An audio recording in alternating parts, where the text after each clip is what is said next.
আমার স্বরচিত কবিতা বিচিত্র রূপিণী।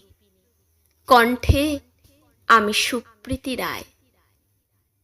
নতুন ভোরের আলোয় স্নিগ্ধ মন ছুঁয়েছে সোনালি রোদের নরম আলো। মেঘের ভেলায় উড়ে যাচ্ছে মনের উড়ো চিঠি। লাল পলাশের রক্তিম আভা রঙিন পুলক ছড়ায় হৃদয় কাননে। সুদূর আকাশে সুর ভাসে নূপুরের।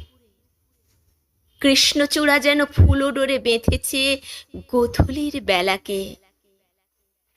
বকুলের ঘন ছায়াতলে কোকিলের মধুবনী বেজে যায় আকাশে বাতাসে। নদীর ঢেউ স্বচ্ছ পূর্ণিমার আলোয় যেন পরিপূর্ণ।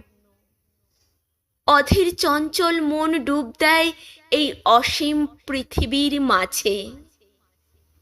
হে ধরিত্রী, কত বিচিত্র রূপিণী এই বিশ্বরাজ্য মাঝে।